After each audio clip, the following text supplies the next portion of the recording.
यशायाह इसका 54 अध्याय 8 वचन। क्रोध के झरोकों में आकर मैंने पल भर के लिए तुझसे मुँह छुपाया था, परंतु अब अनंत करुणा से मैं तुझ पर दया करूँगा। तेरे छुड़ाने वाले यहोवा का यही वचन है। यस आमीन। जय मसीह के सभी को। कैसी है मेरी यूट्यूब फैमिली? मैं आशा करती हूँ आप सब सुरक्षित और आशीर्वादित होंगे यीशु मसीह के सामर्थ्य नाम से।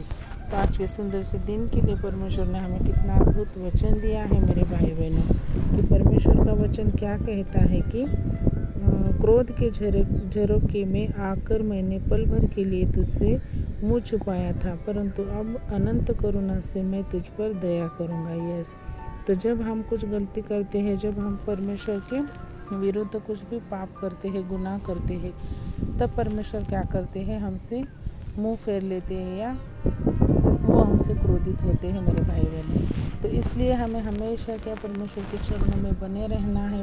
परमेश्वर को हम कभी भी दुखी नहीं करेंगे। हमें परमेश्वर को क्रोध देने लायक कुछ भी बातें नहीं करनी है। चाहे हम पर कुछ भी परिस्थिति हो, कितने भी परेशानियों में से हम गुजर रहे हो, लेकिन हमें हर समय परमेश्वर के निकट रहना है, परमेश्वर के वचनों का पालन करना है। उनके जो ही बातें कही हुई उन पर हमें क्या हमेशा चलना है मेरे भाई बहनों, क्योंकि हम जानते हैं जगह बातें मीठी लगती है, उसमें चलना ईजी रहता है, लेकिन जो परमेश्वर के राज्य के लिए हम जब पढ़ते हैं ना, तो हमें हर एक प्रकार की मुसीबतों का सामना करना पड़ता है। तो इसलिए हमें हमेशा के उस पर तत्पर रहना है, हमें तैयार रहना है। और परमेश्वर के राज्य के लिए हमें कितनी भी मुसीबतें आए फिर भी हमें उसको पार करना है, क्योंकि जब यहोवा हमारे साथ है तो हमें किसी भी बात की चिंता करने की ज़रूरत नहीं है। तो परमेश्वर कहते हैं कि मैं तुझे क्या करूँगा? अनंत करुणा में तुझ पर दया करूँगा। यस आमीन। तो हमारी लड़ाई जो है वो ये जगह जीवन की नहीं है मेरे भाई बहनों। तो हमारी जो लड़ाई है वो अनंत काल जीवन पाने के लिए है। तो हमें उस राज्य के लिए हमेशा खोज करना है, हमेशा तत्पर रहना है, और हमें यहोवा कभी भी छोड़ने वाले नहीं है। जो यहोवा का वचन जो है वो सिद्ध है, आदि और अंत है, क्योंकि परमेश्वर का वचन एक जगह ये भी कहता है कि ये पर्वत ढल जाएंगे, वो रेती के समान जो पर्वत के ढेर है वो चूर हो जाएंगे, लेकिन मेरा वचन जो है वो कभी नष्ट नहीं होगा। यस आमीन। तो जब परमेश्वर हमें इतना बड़ा आशीष देने के लिए तैयार है, हमें अनंत काल तक अपने साथ रखने के लिए तैयार है मेरे भाई बहनों, तो हमें भी परमेश्वर के राज्य में बढ़ना है। और जितने ज़्यादा लोगों तक हम अपने परमेश्वर का वचन पहुंचा सके तो हमें वो पहुंचाना है। तो इस वचन को हम अपने जीवन क्रम में लागू करते हैं मेरे भाई बहनों। इस वचन के लिए हम परमेश्वर को कोटि कोटि धन्यवाद देते हैं।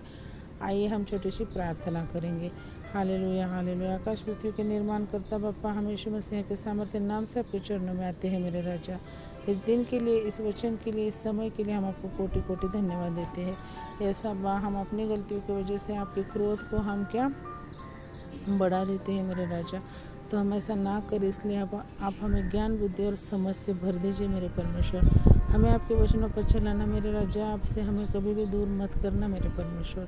चाहे कुछ भी गुनाह गलती हमसे हो मेरे राजा, हम क्षमा मांगते हो, आपके चरणों में आते हैं मेरे राजा। फिर से दोबारा उस गलती को हम ना दोहराए, ऐसे आप हमें समझ दीजिए मेरे राजा। ऐसा बात जो मेरे भाई बहन आज परेशानी में जूझ रहे परमेश्वर, आपसे दूर जा रहे, उनके तक ये वचन को ज़रूर पहुँचाइए मेरे खुदा, और उन्हें भी ब्लेस कीजिए। तो इस छोटी सी प्रार्थना में यीशु मसीह के सामर्थ्य नाम से मांगते हो पिता, सुने और कबूल करे। आमीन। जय मसीह के सभी को शालोम। प्रभु यीशु मसीह की शांति हम सभी के साथ हमेशा बनी रहे यीशु मसीह के दूसरे आगमन तक। तो मिलते हैं एक बार ऐसे ही अद्भुत वचन के साथ। तब तक के लिए सभी को जय मसीह की। Praise the Lord and thank you so much.